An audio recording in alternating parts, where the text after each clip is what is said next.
साहित्य निधि में आज सुनिए प्रसिद्ध पंजाबी लेखक हरप्रीत सेखा की लिखी हुई कहानी बर्फखोर हवाएं। प्रतिष्ठित हिंदी पत्रिका हंस में बर्फखोर हवाएं कहानी का हिंदी अनुवाद छप चुका है। अनुवाद किया है सुप्रसिद्ध अनुवादक एवं साहित्यकार सुभाष नीरव जी ने। प्रस्तुत है हरप्रीत सेखा जी की ये प्रसिद्ध कहानी बर्फखोर हवाएं। स्नो साफ करने जाऊं या ना? घुटने घुटने पड़ी बर्फ देखकर एक बार तो कमल घबरा उठी। कैसे साफ करूंगी इतनी बर्फ? अभी कुछ समय पहले ही तो ड्राइववे साफ किया है, फिर उतने ही पड़ गए। वो कुछ पल उसी तरह खड़ी बाहर की ओर देखती रही। करूं न करूं के असमंजस में पड़ी रही। अभी तो पूरा दिन सिर पर पड़ा है। शाम को काम पर भी सारी शिफ्ट खड़े पांव बितानी है। उसके दूसरे मन ने कहा, पर ये तो हटाने से ही हटेगी, यूं देखते रहने से कुछ नहीं होगा। गुरनूर के उठने का भी समय हो गया है। यदि उठ गया तो कहाँ छुटके से को लेकर ठंड में जाऊंगी। खिड़की में से बाहर देखते हुए कमल दुविधा में पड़ गई। जब से कमल की आंख खुली थी बर्फ के फाहे गिर रहे थे। दोपहर तक धरती पर बर्फ का अंबार लग गया था। वो साथ के साथ 2 बार अपनी कार निकालने के लिए ड्राइववे पर से बर्फ़ हटा चुकी थी। ऐसा करते हुए वो पसीना पसीना हो गई थी, पर उतनी ही बर्फ़ फिर पड़ गई थी। खिड़की में से देखती कमल ने अपनी टांगों में थकान महसूस की। वो वहीं सोफे पर बैठ गई। उसका मन किया कि सामने पड़े मेज़ पर टांगें फैलाकर आराम से बैठे। फिर उसने अपने आप से ही कहा, कैसे बैठ जाऊँ आराम से? अभी तो 20 काम पड़े हैं करने वाले। वो सोचने लगी कि शाम के खाने के लिए क्या बना कर रखे। बच्चों के लिए उसने सोच लिया कि मैक्रोनी बना देगी, पर गुरुचरण के लिए क्या बनाए? गुरुचरण का ख्याल आते ही उसके अंदर एक डर उपजा। अगर वो घर वापस ना आया तो? अगर नहीं आएगा तो और कहाँ जाएगा? खुद आ जाएगा। पहले की तरह 1-2 दिन मुंह फुलाकर ठीक हो जाएगा। ये सोचकर उसने अपने आप को ढाढ़स देने की कोशिश की, पर अगले ही पल उसके अंदर गुरुचरण का कल शाम को आंटी के घर चले जाना और वहीं से ही सवेरे काम पर चले जाना खतरे की घंटी बनकर बजा। उसके चित्त में आया कि आंटी को फ़ोन करके गुरुचरण के बारे में पता करे, पर उसने अपने आप को ये सोचकर रोक लिया कि शायद गुरुचरण ने इस बारे में आंटी के साथ बात ही न की हो। फिर उसको गुरुचरण के कहे शब्द याद हो आए। उसने कहा था, और कितना जलील कराएगी मुझे? अब हमारी वजह से जलील होने लग पड़ा है। तब तो कहा करता था कि सहारे की ज़रूरत है। कितना जल्दी बदल जाता है आदमी। वो गहरा सांस लेकर उठते हुए बोली, बैठे बैठे कैसे काम चलेगा बहन? गुरनूर के सोते सोते जितना काम निपटा सकती हो निपटा लो। रसोई में जाकर उसने मैक्रोनी को उबलने रख दिया और फ्रिज में से हरी और पीली शिमला मिर्च, टमाटर और मशरूम निकाल कर उनके छोटे छोटे टुकड़े करने लगी। चल गुरुचरण के लिए खुम्बों की सब्जी ही बना देती हूँ, उसको सूझा। मैक्रोनी खाते को पता नहीं क्या तकलीफ़ होती है। कहता है रोटी के बिना तो कुछ भी अच्छा नहीं लगता। पूरे परिवार के लिए अलग अलग बनाओ, उसने अपने आप से ही कहा। उसके दिमाग में अपनी सहकर्मी पाली के शब्द गूंजे। वो कहती है, यूं ही ना फिर से विवाह के चक्कर में फंस जाना। मुश्किल से तो निकली है गुलामी के चुंगल से, you know but I mean. फिर उसको पाली की पूंछ वाली बात स्मरण हो आई। अभी तक लगाए फिरती है उसकी पूंछ। उस समय कमल के तलाक हुए को अभी कुछ ही महीने हुए थे। कंपनी के किसी फार्म में दस्तखत करते हुए जब हर कमल बाज लिखा तो पाली ने ये वाक्य कहा था। कमल ने हैरानी के साथ उसकी ओर देखा। उसको पाली की बात समझ में नहीं आई थी। पाली बोली, अपने एक्स का लास्ट नाम उतार फेंक एक तरफ। कमल ने पहले कभी इस बारे में सोचा ही नहीं था। वो बोली, तो फिर अपने पेरेंट्स वाला लास्ट नाम फिर से लगा लूँ? खुद कमाती है, खुद अपने बच्चे पालती है, अपना नाम आप चुन। Hell with parents. कमल को लगा जैसे हेल विद पेरेंट्स कहते हुए पाली की आवाज़ कुछ अधिक ऊंची हो गई थी। पाली फिर बोली, लुक एट दिस, मैंने अपना नाम खुद चुना है। कमल ने उसके फार्म की तरफ देखा। जसपाल पाली देखकर कमल ने गुड फॉर यू कहकर उसका फार्म लौटा दिया, पर यह पूंछ वाली बात कमल के दिमाग में अड़ गई। हर कमल के पीछे बाज लिखते हुए उसके दिमाग में पूंछ पूंछ गूंजने लगा। वो सोचती कि वो भी बाज के स्थान पर कमल लगा ले। फिर उसको ख्याल आता कि बच्चों के नामों के पीछे भी तो बाज लगा है। इस प्रकार बच्चों से उसका नाम भिन्न हो जाएगा। बच्चे बेचारे बड़े होकर क्या सोचेंगे कि पिता तो उनके पास था ही नहीं और माँ ने भी उनसे अलग नाम रख लिया। फिर वो बच्चों का नाम भी अपने नाम जैसा ही बदलने का विचार करने लगती। ऐसा करने के लिए उसने वकील से पूछा भी था। वकील ने उसको बताया कि बच्चों का नाम बदलने के लिए उनके पिता से अनुमति लेनी पड़ेगी। यदि उसने आज्ञा ना दी तो कोई आधार बनाकर केस किया जा सकता है। अनुमति और केस के बारे में सुनकर कमल ने चुप धार ली। ऐसे तो सारी कमाई वकीलों के चक्कर में ख़त्म कर दूंगी, उसने सोचा, और नाम बदलने वाला काम उसने किसी अन्य अवसर के लिए छोड़ दिया। लेकिन ये पूंछ उसको अक्सर ही तंग करती, और जब कमल ने सुना कि बच्चों का पिता जिंदर इंडिया जाकर नया विवाह करवा आया है तो कमल के दिल में आया। उसने तो कभी बच्चों से मिलने की कोशिश ही नहीं की और तलाक के समय भी उसके बगैर किसी हील हुज्जत के बच्चों की पूरी पूरी देखभाल मेरे पास ही रहने दी। जब उसका बच्चों से कोई जुड़ाव ही नहीं, फिर वो उसका लास्ट नाम बदलने की क्यों ना अनुमति देगा। ये सोचकर कमल ने वकीलों के खर्च से बचने के लिए किसी साझी व्यक्ति के माध्यम से नाम बदलने वाली बात जिंदर तक पहुंचाई थी। उसका सख्त इनकार सुनकर कमल ने गुस्से में आकर केस लड़ने का इरादा कर लिया, पर थोड़ी देर बाद वकीलों के खर्च के बारे में सोचकर इस काम को किसी अन्य उपयुक्त समय के लिए मुलतवी कर दिया। कमल सोचने लगी, उसे कितनी मौज है। एक तो बच्चों की कोई चिंता नहीं, ऊपर से नई घरवाली ले आया है, पर बच्चों के नाम के पीछे अभी भी उसके नाम की ही पूंछ लगी है और मुझे लड़ना पड़ेगा अपने नाम के लिए। कमल को खींच चढ़ने लगी। फिर उसको अपने आप पर ही गुस्सा आने लगा कि उसने बच्चों की सारी जिम्मेदारी अपने सिर पर ही क्यों ले ली। परंतु ये गुस्सा कुछ देर का ही था और कमल को उस घर में रहते क्लेश का ख्याल आ गया, और फिर कमल को जिंदर के साथ बिताया अंतिम दिन भी स्मरण हो आया। लड़ते तो वे अक्सर ही रहते थे, पर उस दिन जिंदर ने हाथ उठा लिया था और उसका उठा हाथ कमल की यादों में नासूर बन गया था। उस दिन जिंदर ने कहा था, आज फिर नहीं लेकर गई मनी एक्सचेंज के यहाँ। कमल ने देखा था कि जिंदर बाहर से आकर पहले अपने माँ बाप के कमरे में गया था और फिर वहाँ से निकलकर उसने ये वाक्य बोला था। मेरे पास अपनी कमाई लुटाने जाने के लिए टाइम नहीं है, कमल ने जवाब दिया था। तुम्हें गाड़ी पर ले जाने के लिए कहा था, कमाई उन्होंने अपनी भेजनी थी। जितना कमाते हैं इंडिया में वीर जी को भेजे जाते हैं और वहाँ वो नशों में उड़ाए जाते हैं। यहाँ हमें कभी एक सेंट नहीं दिया। घर का खर्च पता है कैसे चलाती हूँ। उन्हें सेंट देने की ज़रूरत नहीं, उनके बेटे का घर है। बेटा तो जैसे कमाई करके बैंक भरे जा रहा है, जितने कमाते हो उतने का नशा कर लेते हो। जब देखो साली ब्याही कुतिया की तरह काटने को दौड़ती है। मेरे साथ इस तरह बोलने की ज़रूरत नहीं है, मैं भी इस तरह बोल सकती हूँ। देख ले बोलकर, तू इस तरह इसके सामने मुंह चलाती है, तभी तो ये दूसरे नशे करने लग पड़ा है। अगर अच्छी होती तो प्यार से दारू भी छुड़ा देती। कमल ने देखा कि उसकी सास अपने कमरे में से बाहर आते हुए कह रही थी, तो मम्मी मुझे ही ब्लेम करने लग जाते हो। इसको क्यों नहीं कहते कि काम किया करे। और अगर ये मेरे कारण नशे करने लगा है तो वीर जी को तो नहीं लगाया मैंने नशा करने पर। सयाने धी पुत्र बड़ों के सामने आंख उठाकर नहीं देखा करते, और तुझे छोटे बड़े किसी का लिहाज ही नहीं, कमल की सास ने कहा। अगर ऐसा समझते हो तो उसके पास चले जाओ जो लिहाज रखती है, कमल बोली। हम क्यों जाएं, हमारे बेटे का घर है, तू जा जहाँ जाना चाहती है। बेटा क्या लगता है किस्तें मैं देती हूँ। कमल ने अभी बात भी पूरी नहीं की थी कि जिंदर हाथ उठाकर बोला, तुझे मैं करता हूँ आज सीधी। पर कमल ने उसका उठा हुआ हाथ राह में ही रोक लिया और वो घर बिखर गया।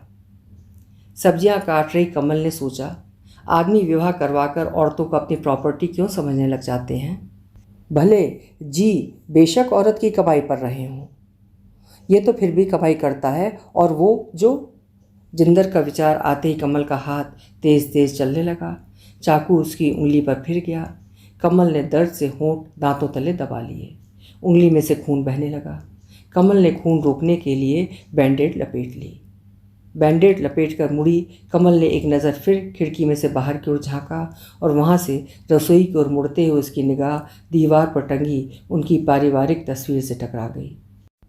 उंगली को दबाए वो एकटक तस्वीर की ओर देखने लगी।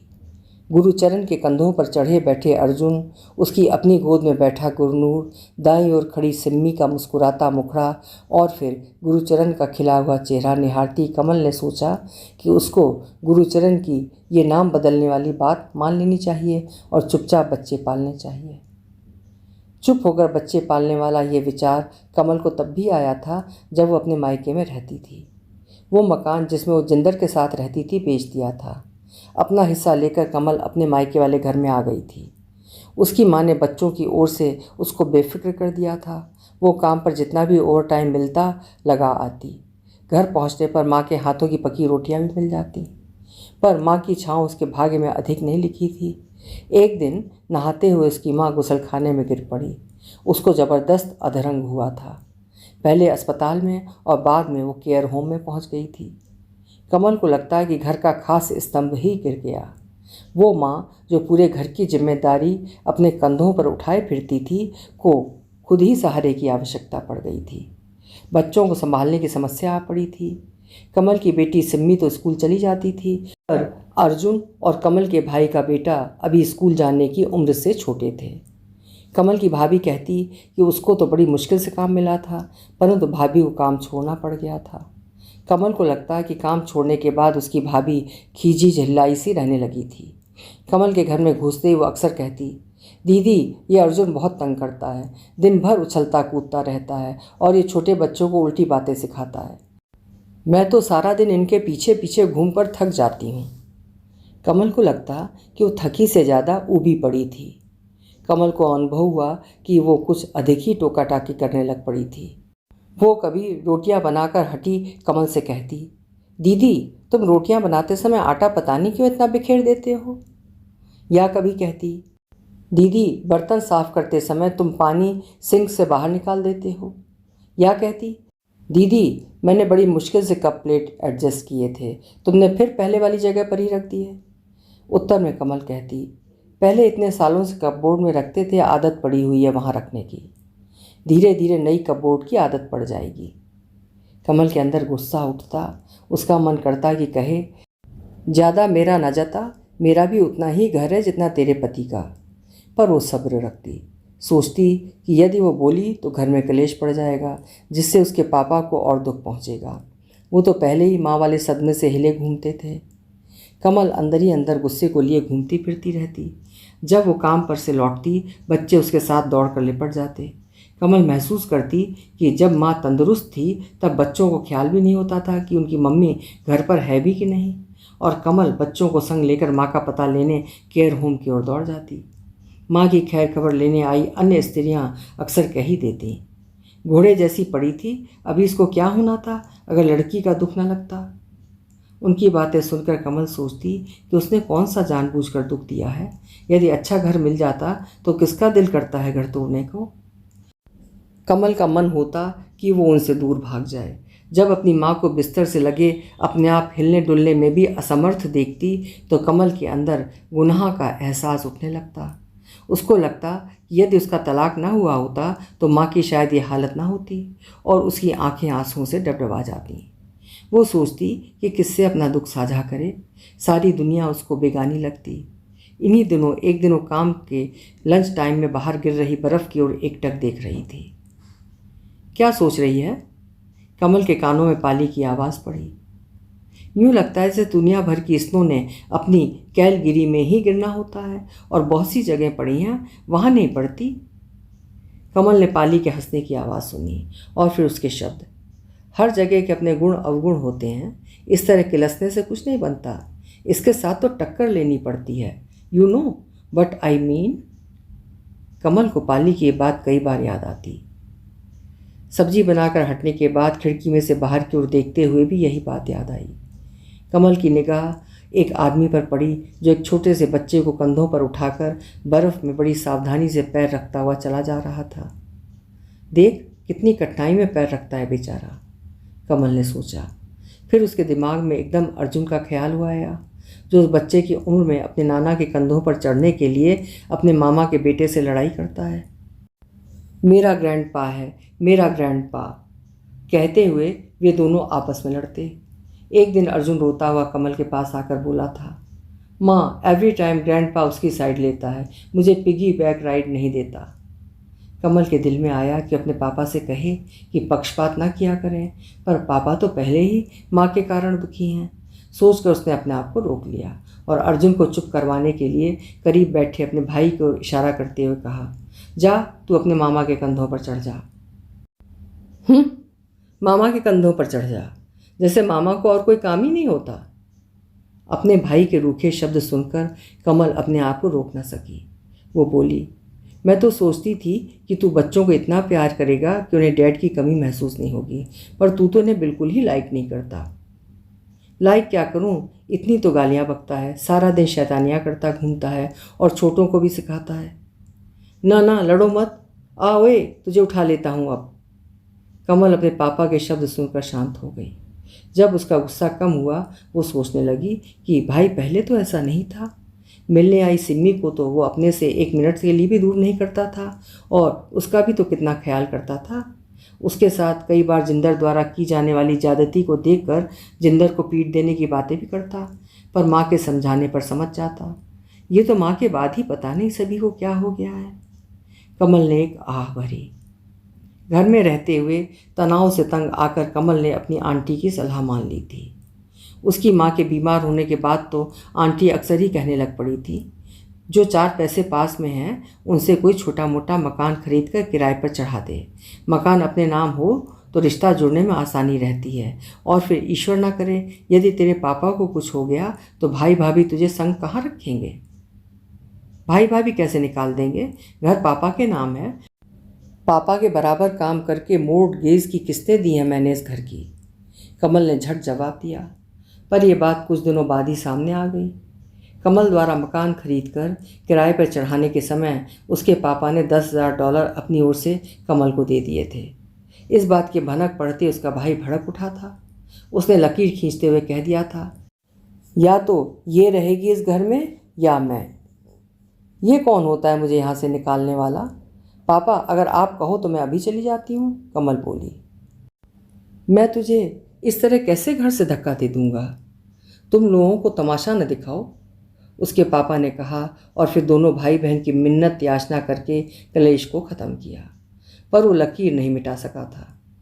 कमल घर की बेसमेंट में रहने लगी और उसका भाई ऊपरी हिस्से में। दिन में उसका पापा अर्जुन को साथ लेकर केयर होम चला जाता। इस प्रकार काम खिसक तो पड़ा था, पर तनाव और अधिक घना हो गया था। इस घुटन का शीघ्र ही विस्फोट हो गया। जिस दिन कमल के वैंकूवर से आए मामा के पुत्र ने घर में आना था, उस दिन उसको अपने पापा पर बेहद गुस्सा आया। मामा के पुत्र के आने की उसको बहुत खुशी हुई थी। उसके साथ वो बचपन में खेली थी, हंसी थी और उसके साथ उसकी बचपन की अनेक यादें जुड़ी हुई थी। उसके पापा ने बताया था कि वो पहले घर आएगा, फिर चाय पानी पीकर वे कमल की माँ की खबर लेने केयर होम जाएंगे। पर अपने पापा की अगली बात सुनकर बर्तन साफ कर रही कमल के हाथ वहीं रुक गए। उसकी समझ में नहीं आया कि वो क्या कहे या करे। उसके पापा ने कहा था, कमल बेटे, तू उसके आने से पहले पहले बच्चों को कोई मूवी वगैरह दिखाने ले जा या किसी सहेली के घर चली जा। कमल ने हैरानी के साथ अपने पापा की ओर देखा। उसके पापा ने फिर कहा, लोगों को क्यों बताना कि भाई बहन एक दूसरे से बोलते नहीं हैं। गुस्से में आई कमल ने बच्चों को कार में बिठाया और चक ई चीज़ रेस्टोरेंट में ले गई। जब तक बच्चे खेलते रहे वो अपने आप पर नियंत्रण किए बैठी रही। बार बार उसके मन में आता, पापा ने ऊपर रहने वालों को क्यों नहीं कहा घर से जाने के लिए, मुझे ही क्यों। जब बच्चों का मन और पेट भर गया तो कार में बैठकर कमल का दिल फुक्का फाड़ कर रोने को हुआ, पर बच्चों का ख्याल करके उसने अपने आप को रोके रखा। उसके अंदर की पीड़ा का गुबार मोटे मोटे आंसुओं के रास्ते टप टप करके बाहर आने लगा। वो यूं ही कार को सड़कों पर दौड़ाती रही। सिम्मी ने पिछली सीट से 2 बार पूछा भी कि वे कहाँ जा रहे हैं, पर कमल ने कोई जवाब नहीं दिया। जब सिम्मी ने तीसरी बार पूछा तो उसने कांपते स्वर में कहा, कुएं में। बच्ची ने दोबारा कोई सवाल नहीं किया। आंखों में आए आंसुओं के कारण कमल को सब कुछ धुंधला धुंधला नजर आ रहा था। कमल ने लाल बत्ती के बावजूद कार निकाल ली। किसी कार का लंबा हॉर्न बजा। मम घर चलो। कमल को सिम्मी की आवाज़ सुनाई दी। उसने शीशे में से पिछली सीट की ओर देखा। सिम्मी ने अर्जुन को अपने संग चिपका रखा था। कौन से घर? कमल के मुंह से निकला। अपने घर कहकर अर्जुन जोर से रोने लगा। उसके रोने ने कमल के पहले से हिले हुए दिल में और हलचल मचा दी। वो कार को सड़क के किनारे रोककर दोनों बच्चों के बीच बैठ गई, दोनों को अपने से कसकर लगा लिया और रो पड़ी। बच्चे अपनी माँ से लिपट गए। उन्हें सहलाते हुए कमल का रुदन थमा तो उसने अपनी आंखें पोंछकर कहा, आज की रात हम तुम्हारे मामा के घर चलेंगे, कल हम अपने घर जाएंगे। मामा के घर? कमल को सिम्मी की हैरानी भरी आवाज़ सुनाई दी। हाँ, वो मामा का ही घर है। क्या हुआ अगर तुम्हारे नाना के नाम है? कमल ने कहा। अगले दिन कमल ने अपना सामान किराए पर दिए अपने मकान की बेसमेंट पर रखना शुरू कर दिया। कैसी पागलों जैसी बात करती है, बच्चों को मुश्किल होगी, कैसे गुजारा करेगी, आराम से टिककर रहा नहीं जाता यहाँ। कमल ने अपने पापा के इन शब्दों की ओर अधिक ध्यान न दिया और अपने आप हो जाएगा गुजारा कहकर बात खत्म कर दी। अपने उन दिनों को याद करते हुए कमल ने सोचा, यदि फिर घर टूट गया तो कैसे उस समय से दोबारा निकलूंगी? खुद हो जाएगा जैसे पहले हो गया था, उसके दूसरे मन ने कहा। पहले तो 2 बच्चे थे, अब 3 हो गए। पाली कितना मना किया करती थी, मैं फिर उसी चक्कर में फंस गई। मुझसे नहीं दोबारा इस नरक में से निकला जाएगा। इससे तो मैं पहले ही ठीक थी। क्या मालूम वो कनाडा आने के लालच में विवाह करवा ले और यहाँ पहुँचकर किनारा कर ले। कमल ने कहा था जब उसकी आंटी ने इंडिया से आ रहे किसी रिश्ते के बारे में उसकी राय जाननी चाहिए थी। कमल का तलाक हुए अभी 3 महीने ही हुए थे जब उसकी आंटी ने कहा था, कमल विवाह के बारे में क्या विचार है? कमल के दिमाग में एकाएक विचार आया कि आंटी को माँ ने ही पूछने के लिए कहा होगा। उसने एक दिन पहले ही कमल के साथ इंडिया से किसी रिश्ते की जानकारी देते हुए बात की थी। कमल को अपनी माँ पर गुस्सा भी आया कि इतना सखीपना भी क्या कि हर बात ही दूसरे को बता दी जाए। आंटी, मैंने तो माँ को बता दिया था कि मुझे ठीक नहीं लगता, कमल ने कहा। मैं उसकी बात नहीं कर रही, और बहुत से रिश्ते आते हैं, तू अपनी मर्जी बता। कहाँ से हैं? इंडिया से? हाँ, कईयों ने पूछा है, आंटी ने बताया। कमल का इनकार सुनकर वो बोली, अभी तो तू बच्चों में व्यस्त रहती है, जब ये जवान हो जाएंगे, ये अपने आप में मस्त हो जाएंगे, फिर तू कहा करेगी कि अगर आंटी की बात मानकर कोई साथी तलाश लेती तो अच्छा रहता। तेरे अंकल के पूरे होने पर मैं भी कहती थी कि मुझे विवाह नहीं करवाना। अब जब अकेली को घर काटने को आता है तो लगता है कि गलती थी मेरी। तभी ढूंढ लूँगी साथी। साथी तो वो होता है जिसके कंधे से कंधा जोड़कर घर बनाया हो, बच्चे पाले हों। जब सगे बाप ने नहीं, कहते कहते कमल चुप हो गई। सभी तो एक जैसे नहीं होते। अभी कल की लड़की है तू, बच्चे पैदा कर सकती है, अपने बच्चों के साथ ही बंदा घर से बंधता है। इंडिया से नहीं मंगवाना कोई, यहीं करवाऊंगी अगर कोई ठीक सा मिल गया, कमल ने कहा। यहाँ तुझे कौन लेकर देगा 2 बच्चों की माँ को? आंटी के इन शब्दों ने कमल की अंतरात्मा में आग लगा दी। उसको एकदम सूझा ही नहीं कि क्या उत्तर दे। वो अंदर ही अंदर सुलगने लगी। खिड़की में से देखती कमल को सामने मकान की चिमनी में से निकल रहा धुआं पराया सा लगा। इतनी बर्फ़ के होते हुए ये धुआं? उसको हैरानी हुई। वो कुछ पल हैरानी के साथ निकल रहे धुएं की ओर देखती रही। फिर उसके दिमाग में अंग्रेजी का मुहावरा कौंधा कि यदि मकान की छत पर बर्फ़ है तो इसका मतलब ये नहीं कि मकान में गर्मी नहीं है। चिमनी पर से निगाह हटाकर कमल अपने घर के सामने खड़े सीडर की दरख्त की ओर देखने लगी। बर्फ़ से ढके इस दरख्त के नीचे की ओर झुकी टहनियों की ओर देखकर कमल को अपने कंधों में एक खिंचाव महसूस हुआ। उसको लगा जैसे उन टहनियों ने अपने आप को टूटने से बचाने के लिए बाहें अकड़ा रखी हों। फिर उसने देखा कि जो बर्फ़ टहनियों पर टिक नहीं रही थी वो नीचे गिर रही थी। ये देखकर उसको अच्छा लगा। अच्छा उसको तब भी लगा था जब एक आदमी हर रोज़ उसके पीछे पीछे आने लगा था। वो शाम के वक्त अर्जुन को स्ट्रोलर में बैठाकर सिम्मी के साथ पार्क में जाती। वो व्यक्ति भी उसी समय पार्क में आने लगा था। उसको पीछा करता देख कभी कमल को आंटी का कहा याद आता। उसने कहा था, बिना आदमी वाली औरत को हर ऐरा गैरा अपने बिस्तर पर ले जाना चाहता है। ये याद करके कमल को खींच भी चढ़ती। एक दिन कमल ने सोचा कि उस आदमी से कहे, स्टॉप फॉलोइंग अस। ऐसा कहने के लिए जब वो पीछे की ओर मुड़ी तो उस आदमी के चेहरे पर आई मुस्कान देखकर वो कुछ न कह सकी और आगे बढ़ गई। अगले दिन उस आदमी के संग एक 5 साल का बच्चा था। करीब आकर उसने हल्का सा मुस्कुराकर हेलो कहा। कमल को उसकी ये मुस्कुराहट अच्छी लगी। वो बोला, मेरा बेटा है, अपनी माँ के साथ रहता है, वीकेंड पर मेरे पास आता है। और फिर उसने अपने बेटे से कहा, जाओ बेटा दीदी के साथ खेलो। कमल ने बच्चे की ओर देखा और फिर उसके पिता की ओर। वो कह रहा था, आपके बच्चे कितने प्यारे हैं। So is yours. आप माइंड तो नहीं करते? व्हाट? मेरा सेम टाइम पार्क में आना? It's okay, I like you very much. Kamal ने उसकी ओर देखा और फिर बच्चों की ओर देखकर कहने लगी, look at the kids, they mixed so quickly. यदि ये आपस में इसी तरह घुल मिल जाएं तो मैं इसे अपने पास ही रख लूँ। कहकर थोड़ा सा हंसा था। कमल को कोई उत्तर न सूझा। वो फिर बोला, आपके बच्चे नहीं जाते अपने डैड के पास? No, I got sole custody, Kamal ने कहा। कमल को महसूस हुआ कि उसके जवाब संक्षिप्त हैं। उसको भी कोई सवाल पूछना चाहिए, पर उससे कुछ भी पूछा न गया। लेकिन पार्क से लौटते हुए कमल को अपने आप भरा भरा महसूस होने लगा। उस आदमी का मंद मंद मुस्कुराना, धीमे धीमे बोलना और बच्चों में दिलचस्पी लेना कमल को सब कुछ अच्छा अच्छा लगा। अगले दिन वो जरा समय से पहले ही पार्क पहुंच गई थी और मुड़ मुड़कर उस राह की ओर देखने लगी जिस राह से वो आता था। जब वो आता दिखाई दिया तो कमल का दिल धड़का। उसके करीब पहुंचते पहुंचते कमल का शरीर झूठा पड़ने लगा। उसकी हेलो का जवाब कमल ने मुस्कुरा कर दिया और फिर बातें करते हुए कमल ने वो सवाल पूछ लिया जो पिछली रात सोचती रही थी। कमल ने पूछा, आर यू डाइवोर्स्ड और सेपरेटेड?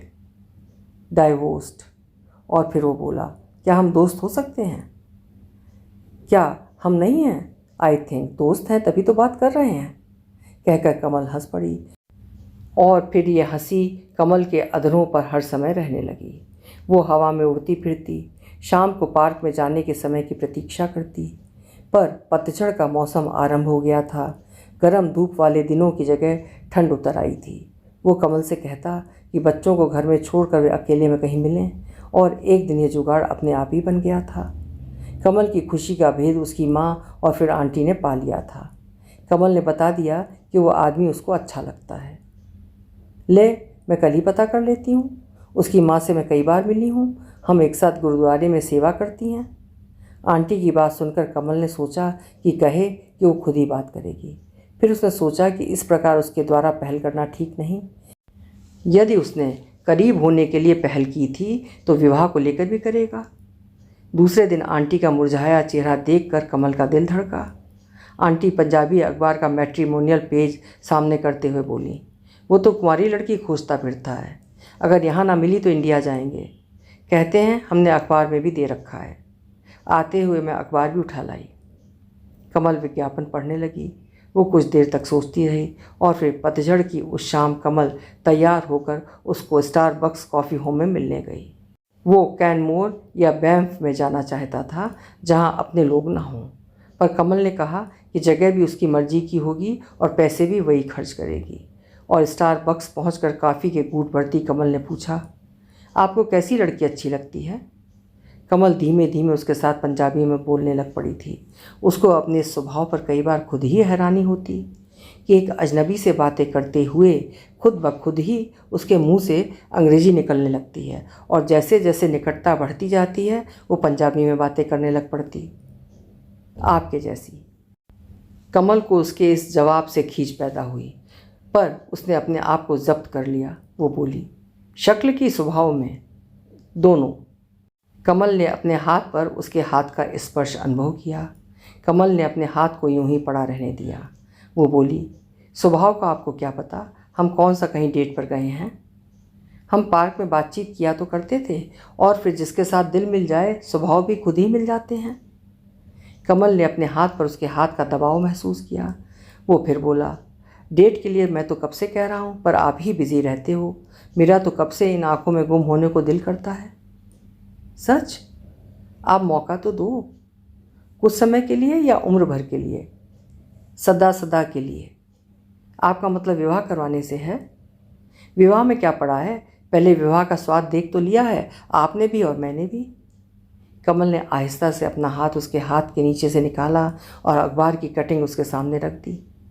कमल उसके चेहरे के उतार चढ़ाव पढ़ने लगी। वो कुछ देर बाद बोला, ये तो घर वाले पीछे पड़े हुए हैं। ये बात कमल के दिमाग में भी आई थी जब उसने विज्ञापन देखा था। पूरी बात जानने के लिए ही तो वो उससे मिली थी। कमल बोली, और आपका क्या विचार है? मैंने आपके साथ कभी कोई विवाह का झूठा वायदा किया है जो आप इतनी इन्वेस्टिगेशन कर रहे हैं? अभी अभी तो उम्र के लिए आंखों में गुम हो जाने की बात करते थे, दोस्त बनकर। विवाह करके क्यों नहीं? अपना विवाह क्योंकि सफल हो ही नहीं सकता। क्यों नहीं हो सकता? बस I want to know why do you think that way? अगर होना होता तो तेरा पहला विवाह न सफल हो जाता। So you think I was the problem? But do you know about me and my ex? Kamal को अपनी आवाज़ ऊंची होती महसूस हुई। समझदार लड़कियों के तलाक नहीं हुआ करते। सुनकर कमल की मुट्ठियाँ बिछ गईं। उसने लंबा सांस लिया, फिर कुर्सी पर से उठकर सीधा उसकी आंखों में झांकती हुई सी बोली, you know what, hell with you bloody hypocrite. कहकर वो हक्का बक्का हुए बैठे उस व्यक्ति को वहीं छोड़कर चली आई। रास्ते में उसे आंटी की ऐरे गहरे द्वारा अपने बिस्तर पर ले जाने वाली बात याद हो आई। औरत तो एक ऑब्जेक्ट है इन पुरुषों के लिए, उसके दिमाग में आया। पर पाली तो स्वयं ऑब्जेक्ट बनने के लिए कहती है। उसने सोचा, उसको पाली के इस स्वभाव से कोफ्त हुई। तब भी हुई थी जब पाली ने कहा था, क्यों जवानी बर्बाद कर रही है, बॉडी की अपनी ज़रूरतें होती हैं, किसी को दोस्त बना ले। You know but I mean just for that. और नहीं तो क्या, अपने आप बहुत फिरते हैं पीछे पीछे इस काम के लिए, अपने आप को सरकारी सांड समझते हैं। नो थैंक्स, कहकर कमल ने बात समाप्त कर दी थी। उसको इस सोच से ही कोफ्त होती थी। उसने सोचा कि वो कभी ऑब्जेक्ट नहीं बनेगी। स्टारबक्स में से निकली कमल को अपने आप पर खींच आई कि उसने क्यों अवसर दिया उस आदमी को अपने बारे में ऐसा सोचने के लिए। उसका अंदर सुलगने लगा। चिमनी में से अभी भी धुआं निकल रहा था। सीडर के दरख्त से मुड़कर कमल की निगाह चिमनी पर चली गई। वो कुछ पल के लिए देखती रही। उसने देखा कि चिमनी के इर्द गिर्द अन्य जगहों की अपेक्षा कम बर्फ़ इकट्ठी हो रही थी। सेक के कारण साथ साथ पिघलती जाती होगी, उसने सोचा। फिर वो अपने ड्राइव वे की ओर देखने लगी। यहाँ भी हीट वाली पाइपें बिछानी चाहिए ताकि बर्फ़ गिरते ही पिघल जाए। पर दूसरे पल उसने अपने इस विचार को रद्द करते हुए सोचा, फिर तो सारी कमाई हीट का बिल चुकता करने में ही साफ हो जाएगी। कमल के अंदर एक खींच उठी। खींच कमल के अंदर उस दिन भी उठी थी जिस दिन उसकी माँ ने फिर उसको पंजाबी अखबार में छपा एक विज्ञापन दिखाया था। सरसरी दृष्टि डालकर वो बोली थी, क्या नाम है इसमें? सभी इश्तहार इसी तरह के होते हैं। तलाकशुदा लड़के के लिए कुंवारी और सयानी लड़की चाहिए। तू तो यूं ही भड़क उठती है, पहले पूरा पढ़ तो ले, उसकी माँ बोली। क्या पढ़ लूँ आगे? तलाकशुदा के बारे में विचार किया जा सकता है, यही लिखा होगा। कौन होता है कोई विचार करने वाला, मानो तरस खा रहे हों। कमल को अपना आप अपमानित महसूस होने लगा। लंबे लंबे सांस लेती वो यूं ही अपने आगे रखे उस अखबार की ओर देखने लगी। उसको लगा कि इस प्रकार के लगभग सभी विज्ञापनों का एक सा ही मैटर होता था। फिर उसकी दृष्टि फिसल कर तलाकशुदा लड़कियों के माँ बाप द्वारा दिए गए विज्ञापनों पर चली गई। उनके मिलते जुलते मैटर ने कमल को हैरान कर दिया। बेकसूर तलाकशुदा लड़की के लिए योग्य वर की आवश्यकता है। ये पंक्तियाँ उसको इस तरह लगीं जैसे रिश्ता मांगने के लिए याचना कर रही हों। वो लड़के और लड़की के विज्ञापनों का मुकाबला करती क्रोध में तपने लगी। कमल के दिमाग में पाली का ख्याल आ गया। उसने सोचा कि पाली ऊब कर ही ऐसा करने लगी होगी, नहीं तो कई बार पाली का व्यवहार देखकर वो सोचती कि पाली से थोड़ा दूरी बनाकर रखनी चाहिए। ख़ास तौर पर उस दिन जिस दिन कमल ने देखा था कि जॉय ने पाली के नितंबों को मुट्ठी में भर कर कहा था, let me test some of that brown sugar. Kamal का मन हुआ था कि जॉय को खींचकर एक थप्पड़ दे मारे, पर वो पाली का व्यवहार देखकर हक्की बक्की रह गई। पाली ने जॉय की जीन के आगे हाथ मारकर कहा था, let me see if you can handle it. Kamal वहाँ और अधिक खड़ी नहीं रह सकी थी। वो सोचने लगी कि पाली से ज़रा हटकर रहा करेगी। अगले दिन कमल ने पाली से पूछा, तुझे शर्म नहीं आई ऐसा करते? उसको आई थी वैसा करते। अगर आदमी नहीं शर्म करते तो हम क्यों करें? और फिर ये तो मेरा पेट है, इसी से ही खुश हो जाता है। You know but I mean. और ये पेट वाली बात कमल को कुछ दिनों के बाद समझ में आई थी, जब पाली ने बताया था कि वो वीकेंड पर अपने बेटे को उसके पिता के पास से लेने जाते समय जॉय को साथ लेकर जाती है। तू ऐसा क्यों करती है? मुफ्त की बदनामी लेती है? कमल ने हैरान होकर पूछा। मुझे एक गोरे के साथ देखकर वो जल भुन जाता है। पहले बेटा मेरे साथ रहता था। उसका बाप जब वीकेंड पर उसको लेने आता था तो अपने साथ नई से नई औरत लेकर आया करता था। लौटते समय आंख मार कर जाता था। जब हम एक साथ रहते थे तब भी कहा करता था कि मैं तो ऐसा ही करूँगा, कर ले जो करना है। हर बात की एक लिमिट होती है। एक दिन मैंने डिसाइड कर लिया, एनएफ इज़ एनएफ। केस करके मैंने बेटा बाप के सुपुर्द कर दिया। अब वीकेंड पर जॉय की बाह में बाह डालकर उसी तरह आंख मार कर आती हूँ। पर बच्चे पर क्या असर पड़ता होगा इसका? अगर बाप बच्चे के बारे में नहीं सोचता तो माँ ही क्यों सोचे? कमल को पाली की ये बात अच्छी नहीं लगी थी। लेकिन विवाह वाले विज्ञापनों का सामना करती कमल ने सोचा, औरत ही क्यों बच्चों की सारी जिम्मेदारी उठाए? बच्चों की जिम्मेदारी औरतों पर फेंक कर आदमी कुंवारी लड़कियों को खोजते घूमें और बच्चे वालियों को सेकंड हैंड माल समझकर उन पर दया करते विज्ञापन दें। ये किधर का इंसाफ है? फिर कमल को जिंदर का ख्याल आया, जो तलाक से महीने भर बाद ही इंडिया जाकर दूसरा विवाह करवा आया था। कमल के मन में आया कि बच्चों को जिंदर के हवाले कराए। उसके भी तो उतने ही हैं। पर जब उसका गुस्सा ठंडा हुआ तो उसको अपनी सोच पर पछतावा हुआ। वो सोचने लगी, मैं इतनी स्वार्थी क्यों हो गई हूँ? उसके पास छोड़ आने की सोच मन में आई भी तो कैसे? जिसने कभी बच्चों का मुंह देखने का भी कष्ट ना किया हो, उसके पास बच्चे। गुरुचरण कभी नहीं छोड़ेगा गुरनूर को मेरे पास, कमल ने सोचा। फिर कोर्ट कचहरियों के चक्करों में फंसना पड़ेगा। सोचती हुई कमल की निगाह खुद ब खुद दीवार पर टंगी तस्वीर पर चली गई और वो अर्जुन को गुरुचरण के कंधों पर चढ़ा निहारने लगी। उसको अर्जुन की पिछले हफ्ते ही की गई जिद स्मरण हो आई, जब वो कराटे सीखने जाते वक्त कहने लगा था, I want to go with dad. Mum, why not with me? Kamal ने पूछा। Because it's man's thing and I like with him better. इस तरह के कंधे तो वो खोजता था, कमल के मन में आया। इस बात का शिद्दत से एहसास कमल को उस दिन हुआ था जिस दिन अर्जुन अपनी वस्तुएं अंदर से लाकर सिम्मी को देते हुए उसके इर्द गिर्द घूम रहा था। उस दिन कमल अपने पापा को डॉक्टर के पास लेकर गई हुई थी। जाते समय वो अपने किराएदारों को कह गई थी कि वे अपने बच्चों के संग ही सिम्मी और अर्जुन को भी स्कूल से लेते आएँ। वो डॉक्टर के क्लिनिक में ही बैठी थी जब सिम्मी का फ़ोन आ गया। वो कह रही थी, मम, अर्जुन इज़ किकिंग मी। और जब कमल घर पहुंची तो सिम्मी ने बताया कि आज उन्हें रिपोर्ट कार्ड्स मिले हैं। अर्जुन की रिपोर्ट अच्छी ना होने के कारण उस सिम्मी को भी अपनी रिपोर्ट फाड़ कर फेंक देने के लिए कहने लगा, ताकि मम को पता न चले कि उन्हें रिपोर्ट कार्ड मिले थे। सिम्मी के मना करने पर वो सिम्मी को मारने लग पड़ा था। अभी तो जरा सा है, जब बड़ा हो गया तो पता नहीं क्या करेगा, कहती कमल ने अर्जुन को पकड़कर उसका मुंह थप्पड़ों से लाल कर दिया। कहीं अपने बाप जैसा न निकल जाए। वो चिंतित हो गई। अर्जुन के मुंह पर छपी उंगलियों के निशान देखकर और उसकी आहें सुनकर उसकी खुद की आंखें सजल हो उठीं। फिर उसको सिम्मी के इर्द गिर्द चक्कर लगाता देखकर कमल के मन में आया कि वो किसी की गोद तलाश रहा है। किसकी गोद में जाए बेचारा? सोचकर कमल का फिर गला भर आया। उसने निर्णय किया कि वो भविष्य में बच्चों को मारेगी नहीं, बल्कि अपनी दूसरी ज़रूरतों को कम करके अर्जुन के लिए ट्यूटर रख देगी। पर अर्जुन जब भी ऐसी कोई हरकत करता तो कमल की चिंता बढ़ जाती कि कहीं बाप जैसा न निकल जाए। कभी ये चिंता क्रोध में भी बदल जाती, पर कमल अपने आप को रोक लेती। कमल की स्मृति में आया अर्जुन का वही सुर्ख चेहरा तस्वीर में खिला पड़ा था। वो उस तस्वीर को देखती रही और फिर उसने अपनी दृष्टि तस्वीर पर से हटा ली और बाहर पड़ रही स्नो की ओर देखने लगी।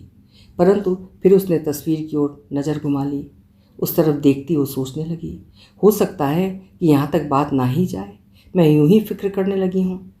चलूँ उसकी रोटी पकाऊँ। और रोटियाँ सेकते हुए उसके पापा का फ़ोन आ गया। वो कहने लगे, बेटी मेरी कल के डॉक्टर की अपॉइंटमेंट है, याद है ना? हाँ पापा, स्नो काफ़ी पड़ी हुई है, मुझे इधर से पिक कर लेना।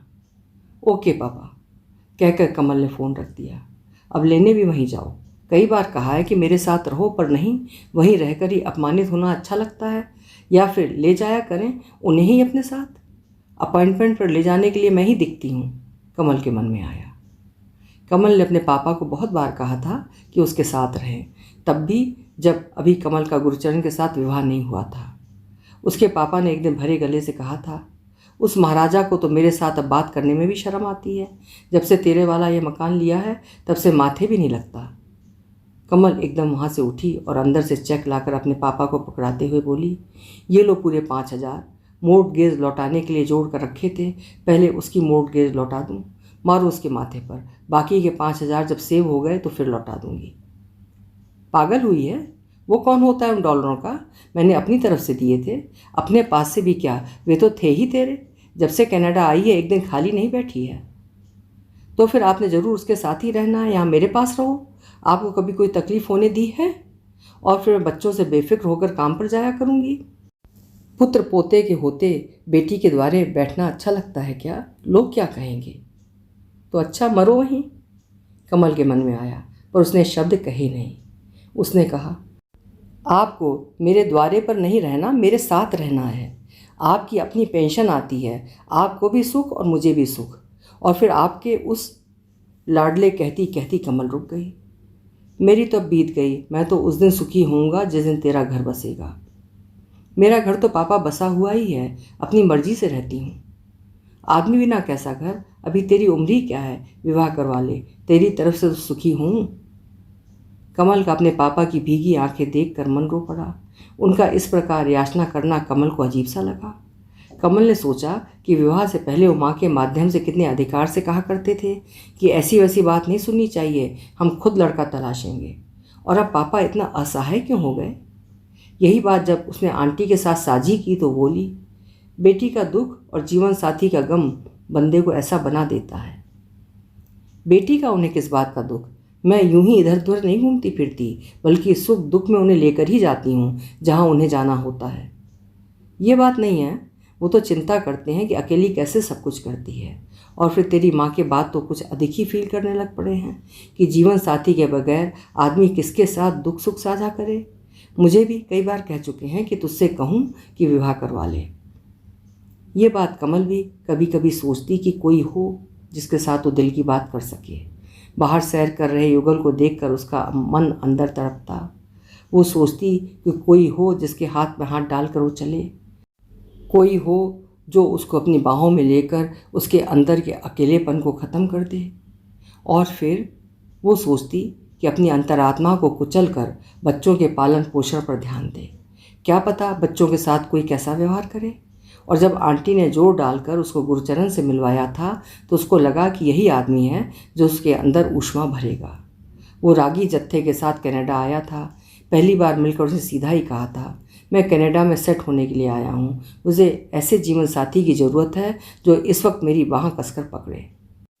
अपना डर दूर करने के लिए कमल ने कहा था, आप आंटी के रिश्तेदार हैं, आंटी की खातिर आपको इधर पक्का करवाने के लिए मैं कागज़ों में भी विवाह करवा सकती हूँ। इस राह नहीं पड़ना मुझे, मैं तो पक्का रिश्ता चाहता हूँ। मेरे 2 बच्चे भी हैं। मैं जानता हूँ मैं प्रोग्रेसिव विचारों का आदमी हूँ, बच्चे तो सभी के साझे होते हैं, तेरे मेरे नहीं होते। सोच लो। सोचने वाली दूसरी कोई बात ही नहीं। जितना कोई मुझे प्यार आदर देता है मैं उससे अधिक देने की कोशिश किया करता हूँ। किधर गए वो दुगना प्यार देने वाले वायदे? अब हमारे कारण जलील होने लग पड़ा है। रोटियां बनाकर कमल को पता ही न चला कि कब उसका ध्यान अपने पापा की ओर से गुरुचरण की तरफ मुड़ गया था। रोटियों को गर्म रखने के लिए फॉइल पेपर में लपेटकर डब्बे में बंद करती कमल को ख्याल आया कि गुरुचरण ने कहा था कि जलील शब्द उसके मुंह से गुस्से में निकल गया था। रोटियां संभालकर बर्तन साफ करने के लिए मुड़ी कमल के अंदर से दलील उठी। गुस्से में मुंह से वही कुछ निकलता है जो आदमी के मन में होता है। ये दलील कमल के अंदर से तब नहीं उठी थी जब गुरुचरण ने सफाई दी थी। तब सुनकर कमल सहज होने का यत्न करने लगी थी। तब उसको सब कुछ सहज ही तो लग रहा था जब उन्होंने इंडिया जाकर वीज़ा लगवाने की सलाह की थी। वैंकूवर से काउंसलेट जनरल अपने अमले फैले के साथ आया हुआ था। जब वे वीज़ा लगवाने गए तो कमल ने देखा कि अर्जियों पर सरसरी दृष्टि डालकर उस कर्मचारी ने पेपरों पर से निगाह उठाकर ऐनक के ऊपर से गुरुचरण की ओर देखकर पूछा था, आपके परिवार की एप्लीकेशंस? हाँ जी, मेरे पास तो अभी इंडियन पासपोर्ट ही है, मेरी वाइफ और बच्चों के वीज़े लगवाने हैं। कमल से पहले ही गुरुचरण बोला। कर्मचारी बारी बारी से सभी की ओर देखने लगा। आप हैं हरकमल कौर बाज, आप हैं सिमरत कौर बाज, आप हैं अर्जुन सिंह बाज और छोटे मियाँ हैं गुरनूर सिंह मोर। ठीक है ना? कमल के मन में आया कि कहे, is it a problem? Stop asking unnecessary questions, just to the bloody job. And उसने अपने आप को नियंत्रित रखा और सिमी व अर्जुन के सिरों पर हाथ फेर कर बोली, these two are from my previous marriage. Oh I see, कहकर वो फिर पासपोर्टों की ओर देखने लगा। कमल को लगा कि गुरुचरण कुछ बुरा महसूस कर रहा था। फिर कार में बैठते हुए भी कमल को गुरुचरण का मूड ठीक नहीं लगा। कमल ने अपना हाथ गुरुचरण के गियर शिफ्ट लीवर पर टिके हाथ पर टिका दिया, पर झटी उठा लिया जब गुरुचरण ने कहा, क्या मिलता है तुझे मुझे इस तरह जलील करवा कर? यदि नाम बदल ले तो क्या फ़र्क पड़ता है? क्या जलील किया है? देखती नहीं थी कैसे बार बार सवाल कर रहा था वो? स्ट्रेंज, कहकर कमल चुप हो गई। गुरुचरण पुनः बोला, घरवाली तू मेरी है और लास्ट नाम पहले वाले ही का लगाए घूमती है। मैं तो खुद इस नाम को उतारने को फिरती हूँ। तुम्हें भी कहा था पूरे परिवार का नया नाम रखने के लिए, पर तुम चुप्पी लगा गए थे। पहले वाला कैसे जोड़ लिया था अपने साथ? अब मेरे नाम के समय नए नामों की शर्त रखती है। इसी कारण मुझे यहाँ पक्का करवाया है। तुम्हें तो स्थायी करवाया है यहाँ, उसे तो इंडिया से स्पॉन्सर भी किया था। अगर यही बात होती तो उसका भी नाम लगाती, पर उस वक्त इस बात का ख्याल ही नहीं आया था।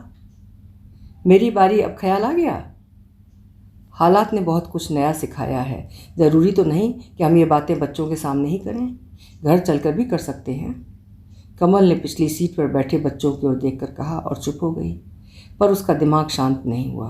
वो सोचने लगी इस बारे में क्या किया जाए। अपने आप को प्रोग्रेसिव विचारों वाला कहलाता है। नए फैमिली नेम वाले आइडिया के बारे में सुनकर तो इसको खुश होना चाहिए। पर चलो, घर पहुंचकर दोबारा अच्छी तरह समझाने की कोशिश करूंगी। पर गुरुचरण ने इसका अवसर ही न दिया और वो उन्हें घर के आगे कार से उतार कर कहीं चला गया। और जब वो वापस लौटा, कमल बच्चों के संग टीवी देख रही थी। गुरुचरण को सीधा सोने वाले कमरे की ओर जाते देख वो भी उसके पीछे पीछे चली गई। Are you okay Gurucharan? क्या अभी भी वैसा ही फील कर रहा है? कमल ने पूछा। लगता है गुस्सा कर गई, गर्मी में कह गया। गुस्सा मुझे उस कंजर पर आया था, यूं ही मुंह से निकल गया। नहीं, तंज नहीं करती। चाय पीने का मन हो तो बनाऊं? फिर तेरे साथ बात करनी है।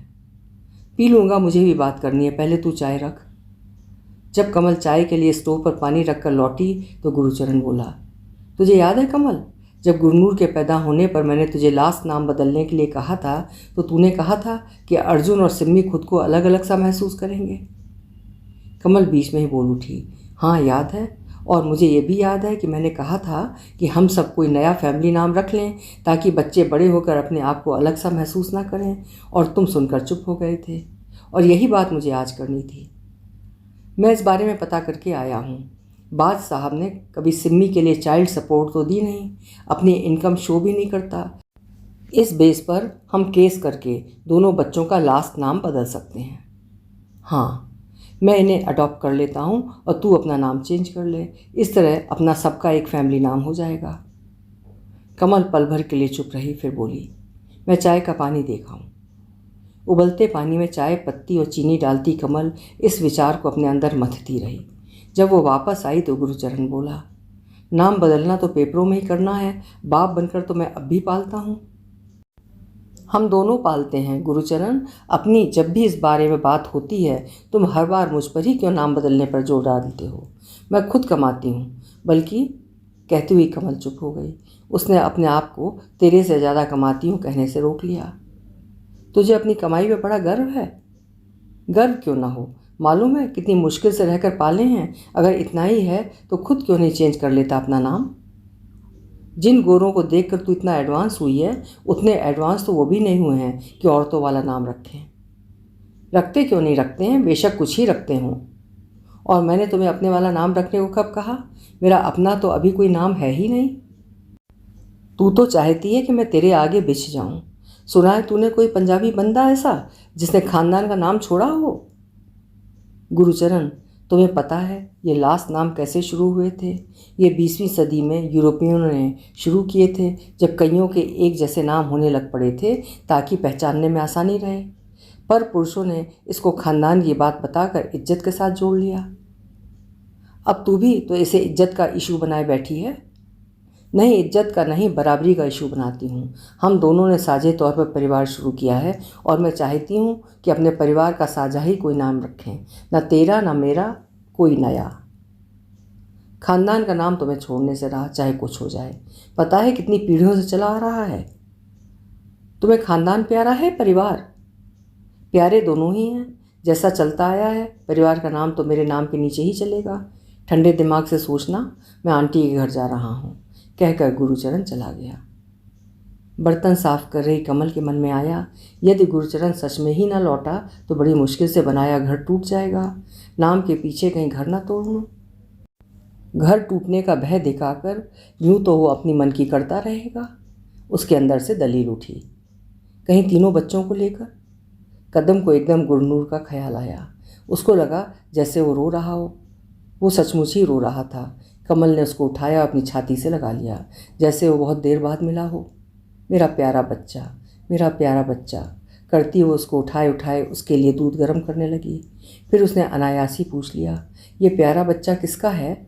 और गुरनूर ने जब अपना नन्हा हाथ कमल के गाल पर रखकर कहा, मम्मा, तो कमल ने उसको और अधिक कसकर उसका मुंह चूम लिया।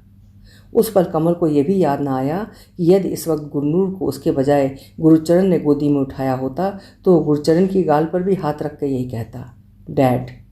और इस पर कमल कहती, ठहर जा, तुझे बताती हूँ बड़ा डैड वाला, ये तो डैड का बेटा है। तब गुरुचरण ने यही कहना था। कमल का वही जवाब होना था जो इस तरह की बातचीत के समय अक्सर ही होता है। वो कहती, पता है, इसके पैदा होने से पहले ही डैड ने इस पर अपना अधिकार जमा लिया था।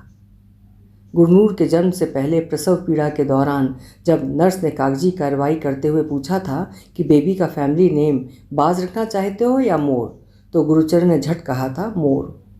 उस समय कमल का इस तरफ ध्यान नहीं गया था। उसने इस बारे में पहले सोचा ही नहीं था कि अस्पताल वाले ये पूछ लेंगे। पर जब वो गुरनूर का बर्थ रजिस्ट्रेशन फॉर्म भरने लगी थी तो गुरुचरण ने कहा था, अब तू भी अपना लास्ट नाम चेंज कर ले। उस समय कमल के मन में आया, गुरुचरण ने नर्स को जवाब देने से पहले मुझसे पूछा भी नहीं था। पूछना तो क्या, मेरी तरफ देखा तक नहीं, जैसे बेबी के नाम के पीछे अपना नाम लगाना उसका जन्मसिद्ध अधिकार हो। फॉर्म भरती कमल का हाथ वहीं रुक गया था। यदि पूछ लेता तो फिर मैं बाज रखने के लिए कहती? कमल ने अपने आप से प्रश्न किया। फिर उसने सोचा, ये बाज कौन सा मेरा है, मुझे तो बल्कि ये बहुत समय पहले उतार कर फेंक देना चाहिए था। यदि बाज की जगह कोई अपना नाम रखा होता तो शायद गुरुचरण उसको बदलने की इतनी जिद ना करता। कमल के मन में आया, अगर यही बात होती तो नया फैमिली नाम रखने के लिए मान ना जाता। ये तो अपने नाम की ही पूंछ मेरे पीछे लगाना चाहता है। कमल के दूसरे मन ने कहा। यही सोचती वो गुरनूर के मुंह के साथ दूध की बोतल लगाकर फिर खिड़की के पास जा खड़ी हुई। जिस जगह से कंधों पर बच्चा उठाए सावधानी से पैर रखता आदमी गुजरा था, कमल उस जगह की ओर देखती रही। फिर वो उन पदचिन्हों को देखने लगी जो उस आदमी के गुजरने के कारण बने थे। उन पदचिन्हों पर भी बर्फ़ गिर रही थी, पर वे अभी भरे नहीं थे। कमल की निगाह एक अन्य आदमी पर पड़ी जो उन पदचिन्हों पर पैर रखता हुआ गुजर रहा था, और फिर एक और व्यक्ति उसके पीछे पीछे ही जा रहा था। कमल ने सोचा कि ये तो यूँ लगता है जैसे ये प्रतीक्षा ही कर रहे थे कि कोई व्यक्ति राह बनाए, और वे। कमल के होठों पर हल्की सी मुस्कान आ गई। उसकी स्मृति में वो दिन आ गया जिस दिन उसने भी बर्फ़ साफ करने की जगह शनुक के चलने की इच्छा प्रकट की थी। उस दिन बाहर पड़ चुकी बर्फ़ के अंबार को देखकर कमल ने पाली से कहा था, आज तो यदि बर्फ़खोर हवा आकर सारी स्नो पिघला दे तो कुछ बात बने। You mean Shnook, the snow eater? अच्छा, और जिन जगहों पर शनुक जैसी गर्म हवाएं नहीं चलती वे लोग भी तो गुजारा करते ही हैं। तू शुक्र कर, हमारे कैलगिरी को कुदरत की ओर से वरदान मिला हुआ है जो कभी कभार बहकर हमें भी ठंड से बाहर निकाल लेती हैं। मैडम जी वरदानों पर अधिक आश्रित नहीं हुआ करते, पाली ने जवाब दिया। तू कई बार यूं ही लेक्चर झाड़ने लग जाती है। मैं तो थकी होने के कारण ही ऐसा कह रही थी। जब शनुक नहीं चलती तब कौन सा तू साफ कर जाती है स्नो? आज भी फिर शनुक पर डिपेंड ना हो, ये तो खुद को ही शनुक बनाना पड़ता है। You know what I mean. Kamal को लगा जैसे पाली ने ये बात बहुत करीब से कही हो। उसने सोचा कि यदि इस प्रकार ही स्नो पड़ती रही फिर तो हटानी और भी कठिन हो जाएगी। कुछ करना चाहिए। पर बजते फ़ोन ने कमल का ध्यान बर्फ़ पर से हटाकर अपनी ओर खींच लिया। उसकी आंटी कह रही थी, गुरुचरण कहता था कि कलेश डाले बैठी है, छोटी छोटी बात पर झगड़ा नहीं करते, बदल ले नाम, आगे पीछे फिर भी बदलना तो है ही। मैंने बदलने से कब इनकार किया है, पर वो तो अपना फैमिली नाम लगवाने की जिद पकड़े बैठा है। तू उसकी बीवी है तो उसी का नाम लगाएगी, और किसका लगाएगी? ये तो कोई ज़रूरी तो नहीं। आंटी अच्छा तुम मुझे एक बात बताओ, गुरुचरण मुझे मेरे पापा के घर से अपने पुश्तैनी घर में रोटियां पकवाने और बच्चे पैदा करने के लिए विवाह करके लाया है, जैसा कि पहले होता था? आंटी की ओर से कोई हुंकारा न सुनकर कमल फिर बोली, नहीं ना, मैंने अपनी कमाई से मकान खरीदा है। गुरुचरण भी अब इसी मकान में रहता है। मैं ये भी नहीं कहती कि ये मेरे घर में आया है तो मेरे पीछे पीछे चले। हम दोनों ने फैमिली शुरू की है और इस फैमिली का नाम भी हम मिलकर ही कोई नया रखें। तू तो दूसरी ही बातें करती है। आदमी नहीं नाम बदला करते। अगर आदमी नहीं बदला करते तो एक बात और बताओ, यदि गुरुचरण भी कल मेरे से अलग हो गया तो मैं इसका नाम उतार कर किसी दूसरे का नाम रखूँगी? ऐसे तो मैं नाम चेंज करने में लगी ही रहूँगी। बच्चों वाली बात करती है, ये कैसे छोड़ देगा? इतना सुशील लड़का मिला है तुझे, तू तो बल्कि पैर धो धो कर पी उसके, तेरे बच्चों के साथ भी बुरा सलूक नहीं करता। तुम ही बताओ आंटी, मैंने कब उसका या उसके परिवार का ख्याल नहीं रखा? सारी कमाई अब तक इंडिया भेजता रहा। मैं सब जानती हूँ, तू भी बहुत करती है, पर अब ये मूर्खता ना कर, जग से बाहर वाली बात ना कर, बना बनाया घर ना बर्बाद कर लेना। ऐसे आदमी खोजे नहीं मिला करते। कमल को आंटी और भी बहुत कुछ समझाती रही, पर कमल सोचती रही कि स्त्रियाँ क्यों नहीं समझती ये बात, औरतें पता नहीं क्यों नहीं समझती। इसी प्रकार कमल को कुछ सप्ताह पहले काम पर खाना खाते हुए पाली ने कहा था, औरतें बीच में कहाँ से आ गईं? बात तो कल रात हुई बराक ओबामा की जीत की हो रही थी। कमल ने कहा था, यदि बराक की माँ ने उसका लास्ट नाम अपने वाला रखा होता तो अब ओबामा ओबामा ना होता। पालती रह गई माँ और नानी, पर चारों तरफ चर्चा हो रही है पिता के नाम से, जो करीब 2 साल के बराक को छोड़कर चला गया था। उसकी माँ को कौन सा सपने आते थे कि उसका बेटा एक दिन अमेरिका का प्रेसिडेंट चुना जाएगा? एक अन्य लड़की का कहा सुनकर कमल झट से बोली, जो प्रेसिडेंट नहीं बनते उनके नाम की कोई इम्पोर्टेंस ही नहीं होती। हर एक के अपने अपने हालात होते हैं। उसी लड़की की आवाज़ सुनकर कमल ने सोचा कि वो हालात को दोष नहीं देगी और गुरुचरण के साथ इस बारे में खुलकर बात करके शीघ्र ही सारे परिवार का कोई नया नाम रख लेगी। पर आजकल करती वो दूसरी व्यस्तताओं के कारण गुरुचरण के साथ इस बारे में बात करने का अवसर ही नहीं पा सकी। और अब जब अपने आप ही एक अवसर बन गया था तो कमल ने सोचा, क्या पता था कि प्रोग्रेसिव विचारों वाला गुरुचरण इस मामले में जिंदर जैसा ही निकलेगा। सड़क पर से बर्फ़ खुरचने की आवाज़ सुनकर कमल ने खिड़की में से बाहर झांका। सड़क पर से ट्रक बर्फ़ साफ़ कर रहा था। कमल ने अपने ड्राइववे की ओर देखा, वहाँ उसको बर्फ़ का पहाड़ बना हुआ लगा। फिर कमल ने दीवार घड़ी की ओर देखा।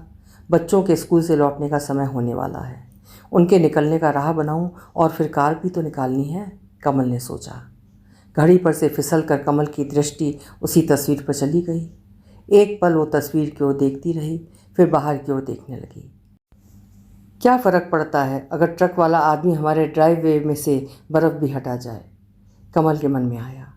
पर ट्रक तो बल्कि उसके ड्राइववे के आगे और अधिक बर्फ़ बिखेर गया था। ऐसे किसी पर आस रखने से कहीं गुजारा होता है? ये तो खुद ही, कमल ने सोचा। उसने खेल में मस्त गुरनूर की तरफ देखा। क्यों इस बेचारे को खेलने से हटाकर ठंड में ले जाऊं? एक पल के लिए कमल हिचकिचाई, पर अगले ही पल वो गुरनूर को गर्म कपड़े पहनाने लगी। अभी आप सुन रहे थे हरप्रीत सेखा जी की लिखी हुई कहानी बर्फ़खोर हवाएं। अनुवाद किया था सुभाष नीरव जी ने।